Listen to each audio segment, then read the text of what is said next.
Bonjour à tous, et bien toujours en direct des Bowling Days pour cette seconde manche. Je suis toujours dans l'étang numéro 1. Je rappelle que c'est une épreuve qui se déroule les étangs de secours, étang numéro 1 et étang numéro 2. Donc on est ici toujours dans l'étang numéro 1. Les 2 jours je vais suivre cet étang numéro 1. Tout à l'heure on a suivi le secteur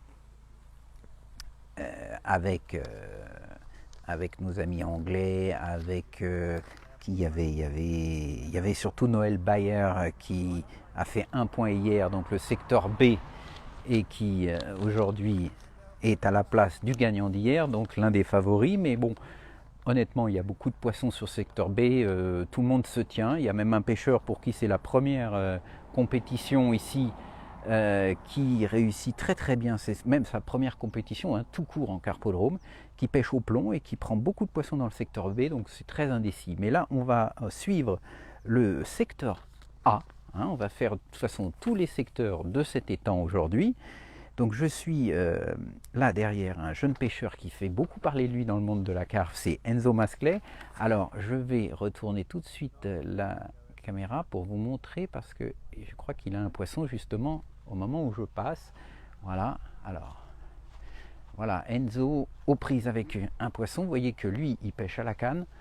Alors ça a encore l'air d'être un sacré poisson. Tout à l'heure il en a pris un qui faisait une bonne dizaine de kilos. Il y a des gros poissons, hein. Le pêcheur anglais Mick Fordham qu'on a vu tout à l'heure, enfin ce matin, a pris aussi des très gros poissons, mais c'est moins une surprise puisqu'il pêchait à la place où était Nicolas Quénon hier. Bonjour Gilles, bonjour Arnaud, bonjour tout le monde. Alors, vous voyez que là, ça tire pas mal quand même. Alors, toujours le même principe, hein, pour ceux qui ne connaissent pas forcément, tout le monde n'est pas compétiteur, donc je répète certaines choses. Le travail du poisson, ici typique avec un kit stripa, donc une canne plutôt basse pour maintenir le poisson près du fond, et ensuite on tire avec la main gauche, si on est droitier évidemment, pour retendre l'élastique pour pouvoir maîtriser le poisson, parce que là vous le voyez, voilà, alors lui il tire de la main droite parce qu'il est gaucher, donc vous voyez qu'il y a quand même beaucoup d'élastique dehors, hein. C'est un élastique creux ou un hybride, la plupart des pêcheurs ici utilisent du creux ou de l'hybride. Mais vous voyez qu'il y a beaucoup d'élastique de sortie, donc ça doit être vraiment un gros poisson que vient de piquer Enzo. Alors Enzo, de toute façon, lui, il a misé principalement sur la pêche au cou, hein. J'ai regardé tout à l'heure, il a monté simplement une canne avec un pellet waggler et une canne avec un slow sinking feeder, donc pas de méthode feeder, ce qui est quand même un risque, parce que hier c'était une zone où il y avait du poisson aux méthodes feeder. Enfin, visiblement, il est très confiant sur sa technique de pêche à la grande canne. Et ça n'a pas l'air de. Il n'a pas l'air d'avoir eu tort, puisque là, c'est à nouveau un gros poisson. Comme souvent, de toute façon, dans les carpodromes, c'est plutôt vers la bordure qu'on touche les plus gros poissons. Donc en pêchant à la canne, paradoxalement, on peut espérer toucher les plus gros poissons qu'en pêchant aux méthodes, au plomb ou au pellet waggler. Voilà, le travail parfait de la carpe, vous voyez. Ramène toujours. Alors maintenant, on peut tirer, hein. Le kit, lui, il est solide. Autant les cannes, c'est ce que j'ai expliqué hier, on peut utiliser des cannes relativement légères maintenant et bien équilibrées pour pêcher la carpe au cou, mais à condition d'utiliser un kit solide, parce que c'est maintenant que le kit va être sollicité, c'est pas pendant que vous travaillez la carpe au large. Voilà. Donc, vous voyez, il tire avec la main droite constamment pour retendre l'élastique, mais là il y en a encore beaucoup dehors. Vous voyez que là il y a peut-être il y a peut-être une dizaine de mètres d'élastique dehors ou pas loin. Donc on va suivre ce poisson, un peu de spectacle.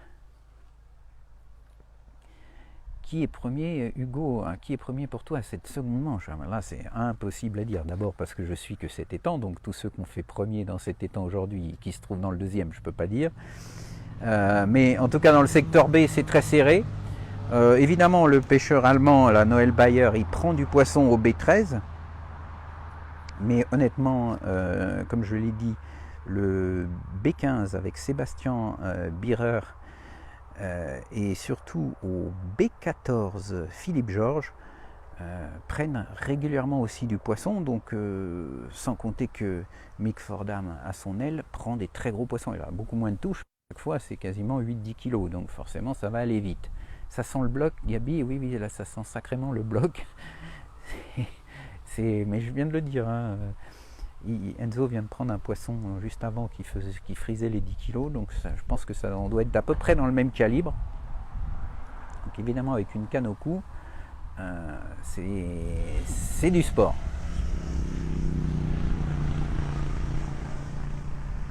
Vous voyez, on voit la ligne, je ne sais pas si vous pouvez voir le flotteur, mais en tout cas il y a une très très courte barrière, il pêche très précis.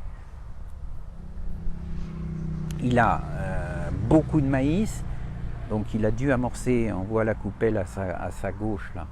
Vous voyez la coupelle qui est prête à chaque fois pour recharger le coup en maïs. Donc il pêche beaucoup au maïs. Voilà, très beau poisson. C'est encore une fois une commune, hein, c'est la majorité quand même des poissons qu'on va prendre ici. Voilà, alors parfait.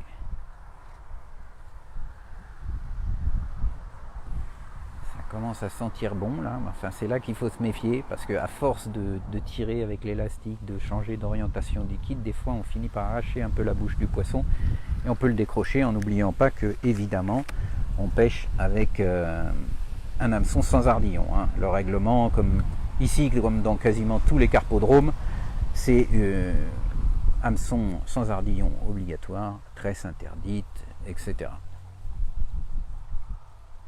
Donc je disais, Enzo est un jeune pêcheur qui fait quand même beaucoup parler de lui depuis quelques temps dans la pêche en carpodrome. Il est d'ailleurs souvent accompagné de Frédéric Scornock, donc un sacré spécialiste de ces techniques de pêche. Il ne fait pas une dizaine de kilos, mais c'est quand même un sacré beau poisson. Il est même allé, on a parlé avec Enzo hier, au dîner du soir, il a eu la chance d'aller en Angleterre. Donc quand on va en Angleterre pêcher, forcément on apprend beaucoup de choses aussi. C'est un beau poisson, une belle commune. Donc voilà, et c'est un jeune pêcheur hyper motivé qui met tous les atouts de son côté, qui n'hésite pas donc à bouger de sa région pour apprendre et acquérir de l'expérience. Voilà. Bon, quelle taille d'élastique il utilise? On va lui demander. Enzo, c'est quoi la taille de ton élastique? 2,7, c'est de l'hybride ou du creux? C'est les hybrides. Ah voilà. 2,7 hybride, vous voyez, il suffit de demander, vous avez la réponse instantanément et pas du journalisme mais du pêcheur même. Voilà. Bon, alors on va continuer ce secteur A, parce qu'il y a quelques autres pêcheurs français intéressants à suivre. Alors,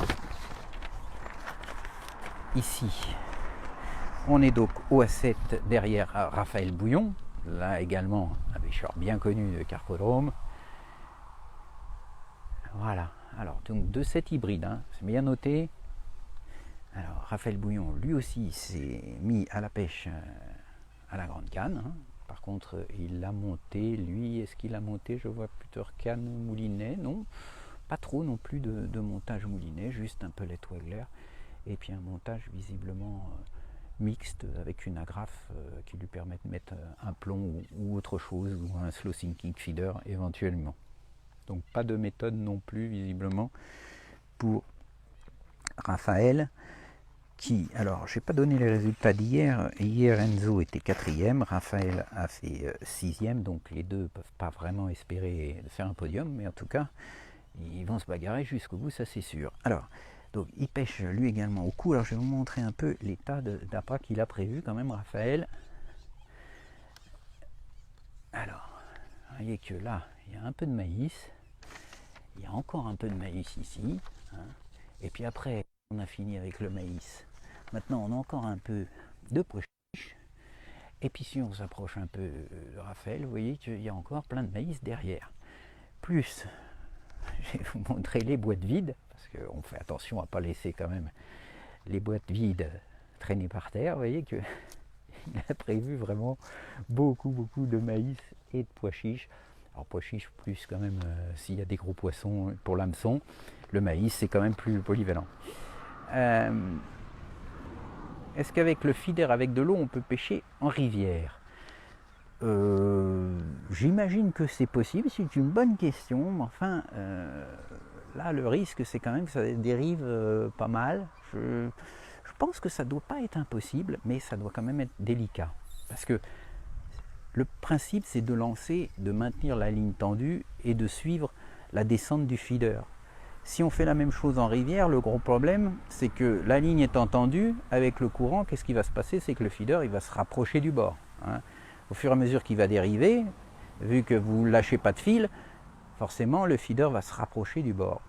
Donc, vous aurez du mal à maintenir le feeder dans la zone d'appât qui aura été relâchée par le feeder. Donc, à mon avis, c'est éventuellement possible si vous êtes sur des zones où la profondeur n'est pas énorme et le courant pas trop fort, mais en même temps, s'il n'y a pas beaucoup de fond, je vois pas trop l'intérêt de pêcher avec ça. Donc, on va dire que c'est quand même une technique peut-être réservée au plan d'eau, et en particulier pour la carpe. Mais je verrais bien faire des pêches de rotangles aussi, des gros rotangles, des poissons qui baladent assez souvent entre deux eaux. Voilà. Bon, visiblement, les pêcheurs sont sympathiques. Ils ont décidé de prendre du poisson à chaque fois que je me mets derrière. Donc, Raphaël Bouillon, lui aussi, est aux prises avec une carpe. Ah, malheureusement, décroché. Ah, ouais, il ne perd pas de temps à se lamenter. Tout de suite, on recharge le coup. Donc, avec, vous voyez, une grosse coupelle de maïs. Quel est le poids max du feeder, Jean-Pierre? Alors, il n'y a pas de poids du feeder, puisque par définition, il n'est pas lesté. Je rappelle qu'il y a juste un corps en feeder cage plastique, et ensuite une boule en plastique, qui est l'équivalent d'un bulles d'eau. Hein, pour ceux qui connaissent un peu la pêche en mer, ou même des fois on peut utiliser les bulles d'eau avant pour pêcher les carpes en surface au pain. C'est juste une boule en plastique dans laquelle vous mettez de l'eau. D'où le nom d'ailleurs de bulles d'eau. Donc il n'y a pas de poids du feeder. Le poids du feeder, il est fait par l'eau que vous allez mettre à l'intérieur de la bille en plastique. Donc plus vous mettez d'eau, je le rappelle, plus votre feeder il est lourd, donc plus vous pouvez lancer loin, mais aussi plus il va descendre rapidement vers le fond. Ça va, Nicolas? Ça va bien, salut Raphaël. Alors donc on voit qu'il a amorcé au large en pêchant au cou. Et il pêche, je viens de jeter un œil vite fait avant qu'il mette sa ligne à l'eau, il pêche au maïs. Il a amorcé également, vous avez vu tout à l'heure, à ras du bord sur sa droite, hein, avec ses roseaux, c'est sûr que c'est très tentant. Jean-Pierre, non, pas de plomb, non, il n'y a pas du tout de plomb, vous avez juste un corps. Si vous pouvez regarder hein, les vidéos que j'ai faites en replay, j'ai fait des gros plans de ce fameux Slow Singer feeder. Vous verrez qu'il y a juste un corps en plastique et une bille en plastique creuse dans laquelle on met de l'eau derrière. Donc pas de plomb, pas du tout de plomb. Voilà, donc on va continuer sur ce secteur A. Au A6, on a Tony Declercq qui a terminé 5e de son secteur hier. Donc pour l'instant, on n'est pas encore dans les zones où il y a des pêcheurs qui peuvent espérer vraiment venir se classer dans les 5-10 premiers, mais on arrive maintenant derrière Alban, et ben lui aussi il a un poisson, donc décidément vraiment on a de l'action là, aujourd'hui avant la pause ils sont tous à fond. Alors Alban Bonato a fait 2e hier de son secteur, je l'ai regardé pêcher un petit peu tout à l'heure, on voit que c'est quand même un grand spécialiste de la carpe au cou, on dit beaucoup, mais il pratique absolument toutes les techniques. Hein. On avait fait un sujet avec lui dans notre fameuse rubrique de la main au panier. Ce petit ustensile mériterait bien un article dans Infopêche, me dit Ludovic. Oui, honnêtement, j'en avais déjà parlé il y a quelques années à propos d'une pêche de tanche sur des fonds d'herbe. Le gros avantage, c'est effectivement que vu la densité de ce type de feeder, il va se déposer absolument délicatement sur le fond. Donc moi je l'avais utilisé non pas pour pêcher entre deux eaux, mais pour pêcher sur des fonds herbeux où il y avait des tanches, et donc avoir quelque chose qui ne va pas s'enfouir au fond des herbes, mais qui se pose délicatement dessus. Donc c'est encore une autre possibilité d'utilisation de ce slow sinking feeder, je vais y arriver. Donc voilà, donc j'étais derrière Alban, je disais qu'on avait fait un gros sujet avec lui dans notre rubrique La main au panier, où il nous avait décrit tous ses montages, que ce soit pour la pêche au cou, le méthode, le pellet waggler, parce que c'est un pêcheur vraiment complet. Il pêche un peu à l'image de Alex Rouver. Il peut passer de la pêche au plomb à la pêche au pellet waggler ou à la grande canne indifféremment. Il maîtrise absolument toutes ces techniques. Donc je vais en profiter pendant qu'il travaille son poisson pour vous montrer justement quelques-uns de ses montages, parce que c'est ça qui, je sais, qui vous intéresse en premier lieu. Alors, on voit que d'ailleurs, alors on va commencer par un montage ici, qui est un montage en fait au plomb. Alors je vais faire un gros plan, je vais faire comme d'habitude, je vais vous montrer ici, voilà. Alors il a monté un plomb en fait, vous voyez, sur une potence, hein, exactement comme une pêche au feeder classique. Vous avez une potence qui est coulissante, ici, qui est recouverte d'une gaine thermorétractable. En fait ça c'est pour rigidifier l'ensemble, un émerillon à agrafe, et ici, vous voyez, ça vient coulisser directement sur le corps de ligne, et ça vient s'arrêter dans un stop flotte. Ensuite vous avez une petite partie torsadée pour éviter les emmêlements, et puis le bas de ligne. Donc ça c'est de la pêche au plomb, c'est tout simple, hein, un plomb coulissant. En général on amorce en agrénant des pelets, et puis on pêche comme ça au fond, ça permet d'aller chercher les poissons un petit peu partout. Ensuite vous avez ce qui, je pense qu'il est en train d'utiliser en ce moment, c'est-à-dire du méthode. Donc là il est avec des méthodes. Alors c'est pas un méthode à plat comme on a pu voir ce matin, qui était des méthodes de chez Drenan plat. Ici il y a ce qu'on appelle un hybride, hein, c'est un modèle de chez Gourou. Pourquoi un hybride? C'est simplement parce que vous avez des rebords ici, vous voyez les rebords, ça permet de mieux maintenir les appâts dans le méthode.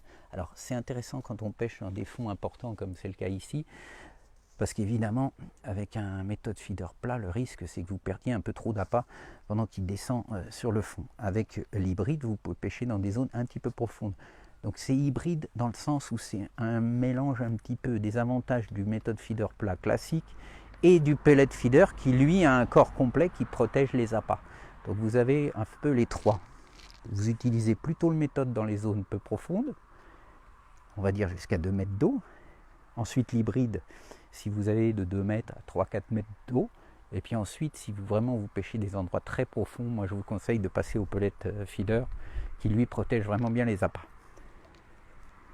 Alors, bon, pour l'instant, j'ai pas vu exactement tout ce qui se passe dans ce secteur, mais en tout cas, Alban avait très bien démarré.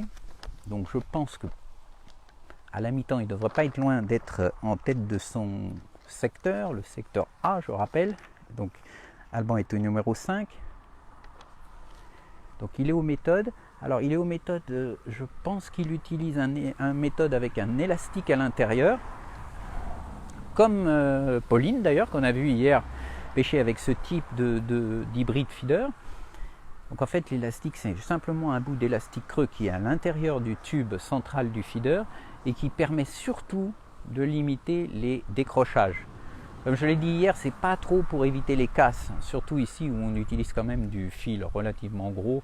Donc les risques de casse du bas de ligne, c'est pas ça. Le problème c'est plutôt les décrochages quand ils arrivent justement au moment de l'épuisette où vous avez ce méthode feeder qui se balance devant la bouche du poisson et donc qui augmente considérablement les risques de décrochage au dernier moment. Avec l'élastique, forcément, ça amortit ces chocs et les risques de décrochage sont moins importants. Enfin, ça, c'est la théorie. Alors, qu'est-ce qu'il nous a monté d'autre? Il a monté aussi, évidemment, des canaux coups. Alors, je continue à faire un peu le tour. Allez, Alban, sors-nous ce poisson. Tu as des encouragements, Alban. Voilà, bon, on va suivre la mise à l'épuisette et puis après je vais aller vous montrer ses montages pour la pêche au coup, parce qu'il a monté absolument lui toutes les techniques. Autant Enzo, vraiment on voit qu'il mise essentiellement sur la grande canne. En même temps Enzo il a le numéro 8, c'est-à-dire en gros l'aile de ce sous-secteur, c'est-à-dire que le numéro 9 il n'y a pas de pêcheur. Donc on peut comprendre qu'à la canne il puisse se dire, bon, en pêchant un petit peu en biais sur le côté vers ce numéro 9, je suis un peu tranquille, j'ai pas de voisins, je devrais pouvoir amener des belles carpes en bordure. Donc c'est un pari, je pense que c'est quand même une assez bonne idée. Ah bah, je vois qu'Alban a beaucoup de supporters, Bruno. Ça y est, elle est dans l'épuisette, ça en fait une de plus. On va lui demander combien il en a. Combien t'en as déjà, Alban? Une dizaine. Ouais, donc une dizaine de carpes, on va dire qu'on... Ouais, mais on n'est pas loin des 30 kilos quand même. Voilà, allez, une trentaine de kilos avant la pause. C'est plutôt pas mal sur cette partie du secteur qui est quand même moins bonne que la partie évidemment qu'on a suivie au début, qui est le secteur B, où ça s'est gagné hier avec 160 et 150 kilos, alors que hier, je vérifie dans le secteur A, bah ça c'est comme... Ah bah oui, c'était Pierre Fradin qu'on avait suivi à la pesée, qui avait gagné d'ailleurs au numéro 8, là où se trouve Enzo, avec 93 kg. Mais quand même, les scores étaient plus faibles que dans le secteur B. Alors, je disais qu'on allait en profiter pour... Alors, évidemment, après une prise, il y a la recharge à la coupelle. Ça, c'est important quand on pêche ce type de poisson. Alors, c'est comme on a vu avec Enzo, c'est du rappel avec uniquement du maïs. Pour l'instant, pas de pelé. Je regarde, non, il n'y a pas de chaîne de vie non plus dans le maïs. C'est du maïs pur. Mais pour l'instant, il construit son coup en bordure et il continue à pêcher évidemment aux méthodes puisqu'il a des touches et qu'il est probablement, en tout cas, pas loin d'être en tête de ce secteur. Alors les montages, on a du pellet waggler. Alors là, on est encore une fois assez traditionnel. Déjà parlé, c'est-à-dire, je vais vous le montrer ici, un pellet waggler pré-plombé, maintenu en place uniquement par des stop flottes. Donc 2 stop flottes au-dessus, 2 stop flottes en dessous. Vous voyez que votre flotteur, il ne va pas risquer de glisser ni au lancer ni au combat avec un gros poisson. Et en même temps, si vous devez changer de fond, c'est très simple, ça coulisse facilement. Ensuite, on a les canaux coups. Alors les canaux coups, il faut que j'aille très près du sion, puisque évidemment, Alban pêche avec une bannière très courte. Alors, le fond étant assez important, il a monté un flotteur ici, vous voyez, de 1 gramme. Un flotteur qui ressemble à un flotteur au cou qu'on pourrait utiliser pour d'autres espèces. C'est pas une antenne super porteuse, c'est une antenne plastique, une quille en carbone, un corps forme goutte d'eau classique, ici 1 gramme et ici 0,60. Donc 2 flotteurs avec, allez, je regarde, ça fait, vous voyez, 20 cm à peu près de bannière. Mais on va aller voir ensuite les 2 montages terminaux. Ah bah il a déjà encore un poisson, regardez ça. Il aime bien les caméras, Alban, c'est pour ça. Il devrait rester là tout le temps. Ah bah oui, mais si tout le monde va me dire ça à chaque fois, alors il faut quand même que je me promène. Enfin, alors je voulais vous montrer quand même vite fait les montages parce que c'est intéressant. Vous voyez que ici, plombée même assez très basse, ouais, avec des plombs sphériques, pas de fameux plombs cylindriques. J'ai encore expliqué ce matin que le problème principal des plombs cylindriques, c'est qu'ils ont tendance à glisser quand même lors du combat avec un gros poisson, ou quand on décroche un poisson, ou quand la carpe est dans l'épuisette et qu'elle se débat, ça se pince plus facilement peut-être sur des gros fils, mais en revanche, ça se déplace souvent en cours de pêche, ce qui n'est quand même pas le but recherché. Alors vous voyez qu'il y a une plombée massive, plomb ici sphérique, un petit plomb, on va dire 2 touches, qui est à peu près 2-3 cm, allez 3 cm en dessous, et ensuite l'hameçon ici, donc à 10 cm. Donc vous voyez une plombée très basse pour bien stabiliser l'èche sur le fond. On est sur des fonds importants avec des flotteurs qui ne sont pas spécialement lourds. Et il faut évidemment, c'est très important que l'èche soit bien stabilisée sur le fond. Vous pêchez des carpes, vous ne pêchez pas des ablettes qui prennent des èches qui se baladent sur le fond ou qui flottent entre 2 eaux. Donc il faut quand même stabiliser l'ensemble. Et puis d'avoir une ligne rigide comme ça, avec une plombée basse, évidemment, ça vous permet d'avoir une ligne qui ne va pas dériver, donc beaucoup moins de risques de fausses touches également, avec des poissons qui peuvent venir se cogner dedans. La transmission de la touche est beaucoup plus directe.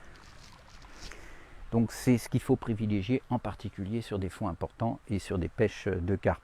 C'est d'ailleurs l'objet du sujet de David Ewing dans le dernier numéro, où il parle justement de la position de ces plombs et du plomb de touche et de la longueur des bas de ligne, où on se rend compte que justement le développement de la pêche dans les carpodromes et les fisheries a entraîné, on va dire, un raccourcissement de la longueur des bas de ligne, une baisse générale de la position des plombs.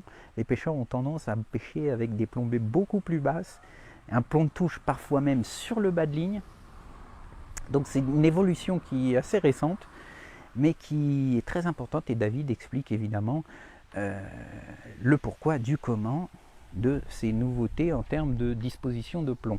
J'aurai l'occasion d'y revenir d'ailleurs dans un prochain live avec un rendez-vous avec Nico qui sera vendredi de la semaine prochaine. Alors je n'ai plus en tête la date exacte, je crois que ça doit être peut-être le 12 août ou le 14, je ne sais pas. En tout cas, c'est vendredi de la semaine prochaine à 18 h comme d'habitude. Je vous donne rendez-vous pendant une heure de 18 h à 19 h pour parler justement de ce sujet sur les montages de lignes, les plombs de touche, les longueurs de bas de ligne, etc. de David Ewing. Et là, on est toujours derrière Alban, qui est aux prises avec sa carpe. En tout cas, là, il venait à peine d'en mettre une dans la bourriche qu'il était déjà au combat avec une autre. Donc, pour tous les supporters d'Alban, je dirais que c'est plutôt très bien parti. Vous voyez qu'il y a toujours ce vent. Alors, il est en train de tourner. Ce matin, le vent soufflait vraiment de gauche à droite sur le plan d'eau. Je rappelle qu'il faisait assez frisquet. 6h30 ce matin, la température était à peine de 12 degrés. Bon, maintenant, ça a bien changé. Il commence à chauffer. Mais le vent a tourné. Maintenant, il est vraiment pleine face quasiment. En tout cas, 3/4 face ici, face à Alban. Donc ça peut jouer aussi sur la position des poissons, en particulier, je dirais, dans le secteur B, là, cette fameuse place où était Nicolas Quénon hier et où se trouve Mick Fordham aujourd'hui. Peut-être que ça va changer la donne pour eux pour la pêche des gros poissons. Puisque, en général, je le rappelle, c'est toujours plutôt favorable d'être face au vent plutôt qu'avec le vent dans le dos, parce que les vagues évidemment viennent taper dans la berge, ça a tendance à colorer l'eau et puis à libérer des proies pour les poissons. Donc naturellement les poissons ont tendance toujours à se mettre sur la berge face au vent. Alors vous venez d'entendre la sonnette, donc là on arrive à la fin de ce secteur. Alors je voulais vous montrer quand même d'autres pêcheurs, je vais laisser Alban avant de finir parce que quand même au A3 on a Gilles Cornet. Alors on va finir derrière lui. Le A3, c'est Gilles Cornet qui hier a remporté son secteur à Saucourt 2 avec, je regarde le score, 52 650 hier. Donc on va finir la manche derrière lui. Vous voyez que là, lui, il est en train d'agréner des pelés. Donc avec un vent de face, c'est pas forcément évident, mais je pense qu'il utilise au moins des 6 mm parce qu'avec ce vent de face, surtout qu'il pêche. Alors il pêche au pellet waggler. C'est le premier qu'on voit pêcher au pellet waggler ce matin, puisque la plupart des pêcheurs ont choisi soit le méthode, soit la grande canne. Donc je rappelle la différence pellet waggler et slow sinking feeder.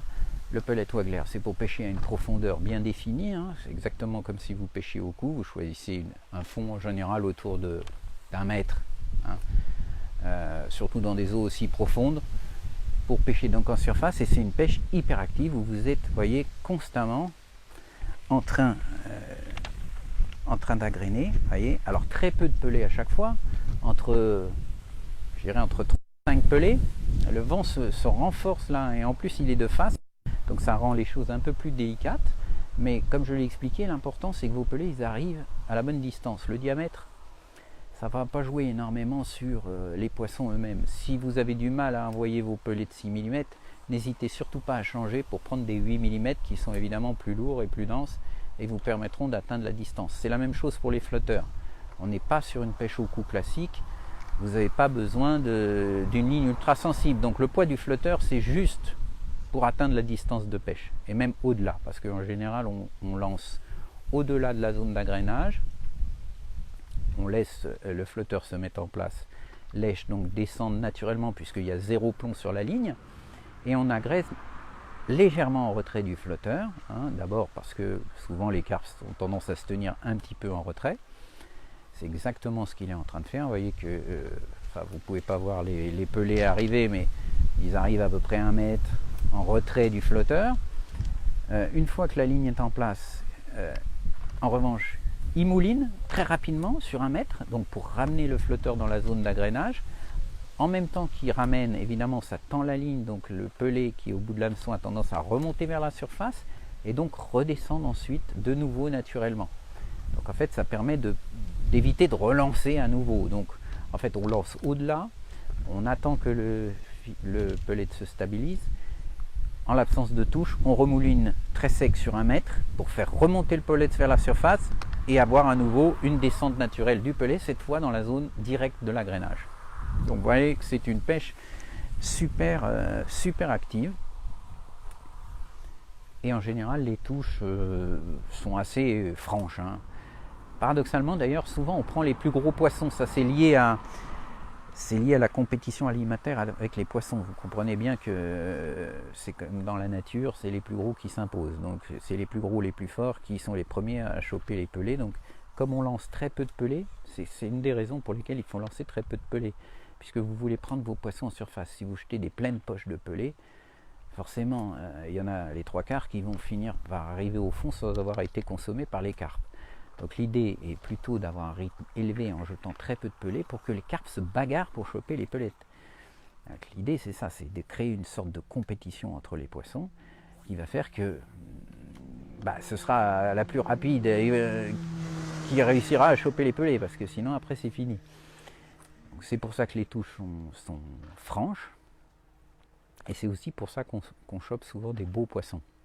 Donc, je vais essayer de vous montrer peut-être de derrière, ici, un peu plus la zone de pêche. On s'est un petit peu calmé. Je ne sais pas si vous voyez le waggler, parce que là je ne peux pas. Non, je pense qu'on ne voit pas vraiment bien. Voilà, donc vous voyez, vous animez la ligne, ça ne sert à rien de laisser la ligne sur place pendant 5 minutes, hein. On n'est pas sur une pêche de fond classique au waggler, on est sur une pêche en surface, donc si vous avez un pelé qui est pendu à 1 mètre sous la surface et qui ne bouge pas, bon, y a peu de chances que la carpe elle la prenne. Voilà, fin de cette, je dirais pas manche, mais cette première partie de la seconde manche. Maintenant, les pêcheurs vont aller se restaurer pendant 1h30 et puis on reprendra la manche. Alors, pour les fans de Gilles Cornet, on va reprendre la manche tout à l'heure. Je vous propose derrière lui. Ce sera à 14h. Hein. Donc, on va les laisser pêcher à peu près une demi-heure. Ils vont reprendre la pêche à 13h30. Nous, on sera en direct à 14h. Donc, derrière Gilles Cornet, pour suivre un peu sa pêche, puisque là, il joue le titre, hein, puisqu'il a un point à l'issue de cette première manche. Je rappelle qu'il a gagné hier dans son étang numéro 2 avec 52 650. Et puis après, c'est promis, on ira voir le match également avec 2 pêcheurs à 1 point, pour faire un peu de suspense. On ira donc dans le secteur suivant qui est le secteur D pour suivre Adrien Vessel qui va se bagarrer avec Laurent Emonet puisqu'ils sont au D28 et au D29. Voilà. Donc, merci à tous d'être si nombreux à nous suivre. Et puis, je vous donne rendez-vous tout à l'heure. Bon appétit à 14h pour la suite de ces Browning Days. À tout à l'heure.